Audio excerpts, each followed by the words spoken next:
Is there anything better on a cold day than a nice hot bowl of... Oh, no, not again. Sorry, I just gotta clean this up real quick. Have you ever noticed that rags are just so flimsy and light and just generally bad at doing what they're supposed to be doing? You know what? This was gonna be bottom 5 soups to have on a cold winter day, but instead this is gonna be bottom 3 things about rags that wouldn't be an issue if they were just a little bit heavier.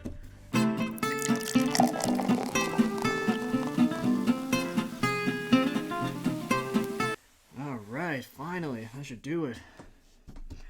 Now, your boy does a lot of wiping. When you cook professionally, spills are bound to happen. Not to mention, presentation is key. When you send out a lovely dish of lobster thermidor, you want to make sure everything's clean around the plate so it doesn't mess up the flow of the dish. Throughout a day, one might go through a solid dozen rags. As Bounty, the quicker picker-upper and not the dog hunter, so elegantly stated, not all messes are created equal. So my question today is, why use the same light, flimsy, barely absorbent rags to clean up all types of messes?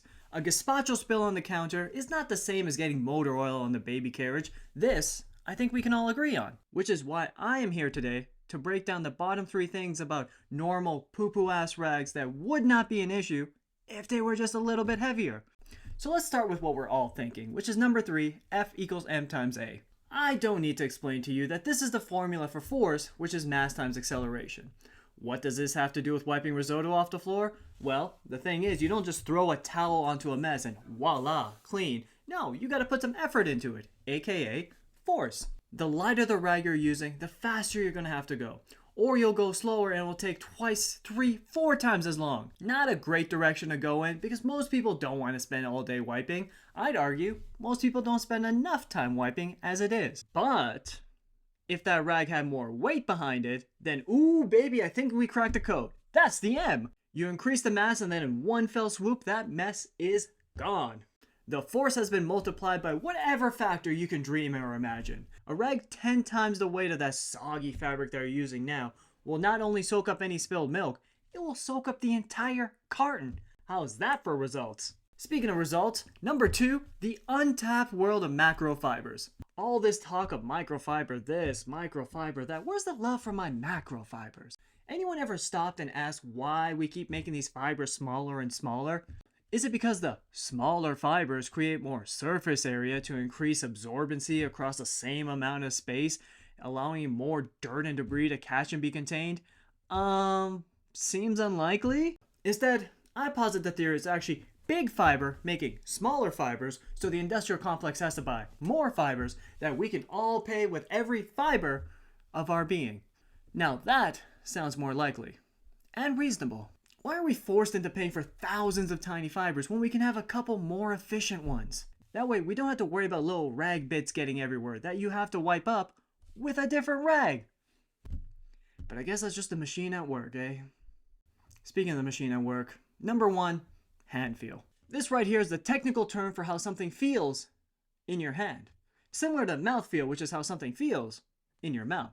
For example, a silky vichyssoise will have the mouth feel of, well, silky. But now that we got the definition out of the way, we can safely say that the hand feel of most rags is garbage. Esta basura, as in it feels like you're holding garbage in your hands. As soon as that rag touches moisture, you touch moisture. If that rag touches carbonator juice, you're touching carbonator juice. And that stuff is corrosive. You're walking away with less hand after that. And when that happens, you have less hand feeling due to severe nerve damage. However, imagine it wasn't just a regular rag. Imagine it was a thick, not at all juicy, heavy rag. Go ahead, close your eyes. Imagine a 3-inch thick rag with no more than 48 fibers just soaking up a nasty spill of malic acid. Feels nice, doesn't it? No seepage from the spill getting into your skin, just one smooth motion. None of that back and forth slaloming like you're on some kind of damn ski hill. All of it soaking straight into the middle because the mechanisms of osmosis will not allow it to go any further. You know who else had a dream? The person who invented the electric car. And after all these years, it's finally cool to have one. I also have a dream that every man, woman, and child has but one rag. One very heavy, very thick rag. And that'll do it for us today. If you like this, hit the like button, subscribe, maybe send this to any dreamers in your lives. Anyways, I gotta staple some things together and make a prototype. So I'll see you on the next one. The next time you see me, I'll be more than just a person on your screens. I'll be a dreamer, an inventor, a visionary, a creator of what was once imagined, but is now real. Just with a little bit of elbow grease, 5 to 10 rags, several staples, maybe a nail or two, and we'll bring it together. It will be. I don't like throwing this word around gently, but it will be beautiful. I'm tearing up just thinking about it.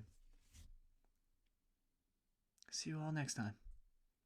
Goodbye, my very good friends.